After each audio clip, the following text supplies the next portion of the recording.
आज की वीडियो में हम पंचांग के पांचवें अंग जिसको कि करण कहा जाता है उसकी चर्चा करने वाले हैं।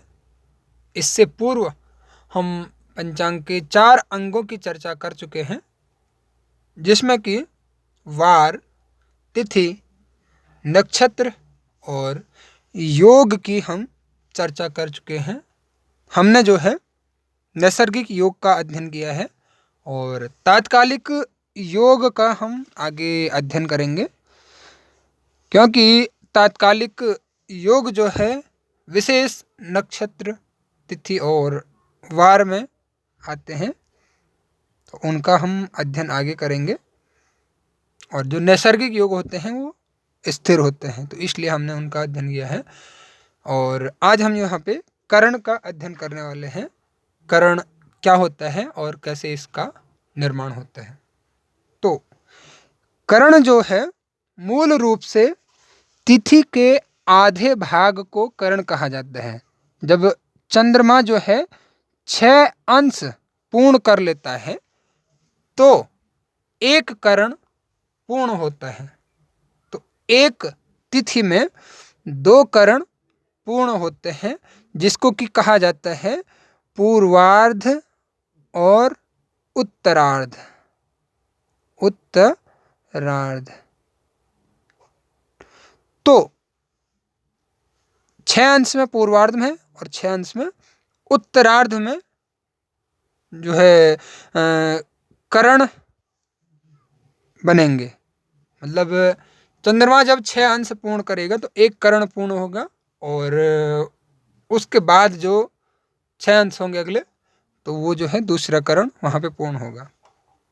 तो एक करण उत्तरार्ध का और एक करण पूर्वार्ध का यहाँ पे चलता है। और ये जो है हम आगे यहाँ पे डिस्कस करेंगे किस प्रकार से होता है। तो सर्वप्रथम हम यहाँ पे नाम लिख लेते हैं करणों के, कौन कौन से होता है। तो जो पहला करण होता है, करण मूल रूप से 11 करण माने गए हैं। तो यहाँ पे हम बात कर लेते हैं। पहला जो करण होता है इसको कहा जाता है बौ करण। ठीक है, विस्तार से हम आगे देखेंगे। हम यहाँ पे करणों के नाम मूल रूप से जानने वाले हैं। और जो दूसरा होता है ये होता है बालव करण जो है दूसरा करण माना जाता है। तीसरा जो करण बनता है ये बनता है कौलव। ये कौलव करण बनता है। और चौथा करण जो है तैतिल करण बनता है। इसी प्रकार से अगर हम बात करें पांचवें करण की, तो ये होता है गर। छठवां करण बनता है वणिज। और सातवां करण जो है विष्टि, इसका नाम रखा गया है विष्टिकरण। इसी प्रकार से जो 8वां करण होता है इसका नाम जो है शकुनी रखा गया है। 9वां जो करण होता है ये होता है चतुष्पद।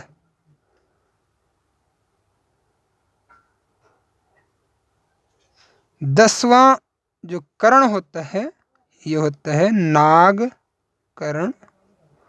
और 11वां करण जो है इसको कहा जाता है किस्तुघ्न जो है इसको कहा जाता है। इस प्रकार से जो है कुल मिला के 11 करण मूल रूप से बनते हैं। और यहाँ पे बात करें बौ, बालव, कौलव, तैतिल, गर, वणिज और विष्टि, ये जो 7 करण हैं ये चलायमान रहते हैं। यानी कि ये किसी भी दिन बन सकते हैं। यानी कि ये जो है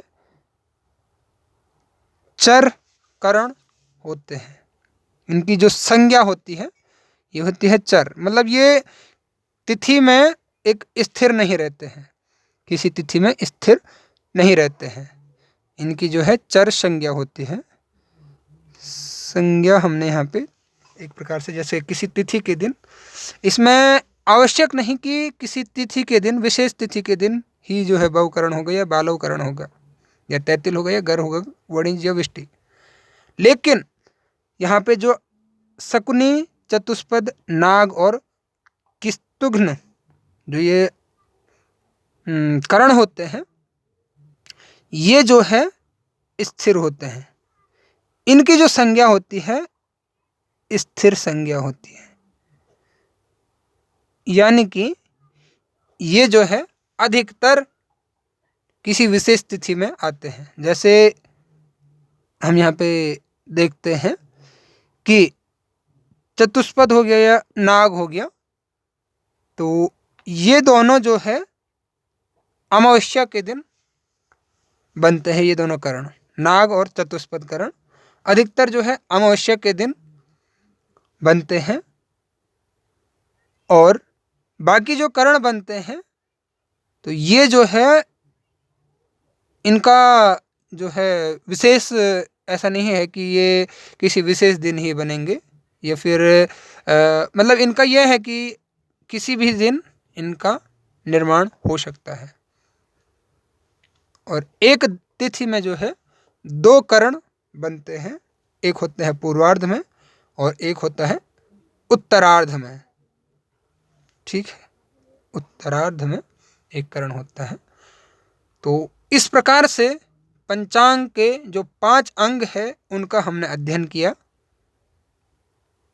किस प्रकार से उनका, मतलब जो पंचांग में विवरण दिया रहता है, किस आधार पे विवरण दिया गया रहता है। एक बार हम पुनः रिपीट कर लेते हैं पंचांग के जो 5 अंग हैं। पहला होता है वार। पहला जो है पंचांग में वैसे तिथि दिया रहता है, तो तिथि मैंने आपको बता दिया है। चंद्रमा की एक कला जो है तिथि होती है, या फिर चंद्रमा और सूर्य के अंतर को 12 से हम विभाजित करते हैं तो एक तिथि यहाँ पे बनती है। ठीक है, वार का मैंने आपको बता दिया है। वार जो है सूर्योदय से अगले दिन के सूर्योदय तक जो होरा चलता है, और सूर्योदय के समय जो होरा होता है वह होरा उस दिन का स्वामी होता है। तो वार का निर्माण इस प्रकार से होता है। नक्षत्रों का मैंने आपको बता दिया है। नक्षत्रों का हमने शुरू में भी अध्ययन किया है कि विशेष तारों के समूह को नक्षत्र कहा जाता है, और तारों की विशेष आकृति को जो है नक्षत्रों की संज्ञा दी गई है। वैसे तो अगर सौरमंडल में या फिर जो अगर नक्षत्रों की बात करें तो नक्षत्र तो काफ़ी हैं, लेकिन जो हमारे सौरमंडल में है तो 88 नक्षत्र माने गए हैं। लेकिन जो चंद्रमा के पथ में आते हैं, जब हमारी पृथ्वी जो है परिक्रमा करती है सूर्य की, तो जो चंद्रमा के पथ में आते हैं, जब चंद्रमा जो है अपना परिक्रमा करता है, तो वो जो चंद्रमा के पथ में आते हैं तो उनको मूल रूप से उनका प्रभाव हमारे जीवन पे पड़ता है, तो इसलिए उनको वरीयता दी गई है। तो अभिजीत नक्षत्र को जो है कई बार इसको नगण्य माना जाता है, और टोटल जो है 27 नक्षत्र माने जाते हैं। ज्योतिष शास्त्र में वैसे 28 नक्षत्रों का वर्णन है, लेकिन मूल रूप से जो फलित में आते हैं तो ये जो है 27 नक्षत्रों का वर्गीकरण होता है। योग का मैंने आपको बता दिया है कि योग जो है नैसर्गिक और तात्कालिक योग बनते हैं, और नैसर्गिक योग जो है स्थिर होते हैं। इनका जो क्रमांक रहता है ये स्थिर रहता है, ये एक ही प्रकार से आते हैं। और तात्कालिक योग जो है विशेष तिथि, नक्षत्र और वार के संयोग से बनते हैं। और अगर बात करें 5वें अंक की करण, तो करण जो है तिथि के आधे भाग को कहते हैं। चंद्रमा जब 6 अंश पूर्ण करता है तो एक करण पूर्ण होते हैं। और एक तिथि में 2 करण होते हैं, एक पूर्वार्ध और एक उत्तरार्ध में। ठीक है, तो इस प्रकार से जो है करण का निर्माण होता है। तो उम्मीद करता हूँ आपको वीडियो पसंद आई होगी। अगर आपका वीडियो से जुड़ा कोई सवाल या सुझाव है तो आप हमें कमेंट करके बता सकते हैं। और अब आगे हम और भी विस्तार से देखेंगे विषयों को। तो वीडियो देखने के लिए आपका बहुत बहुत धन्यवाद।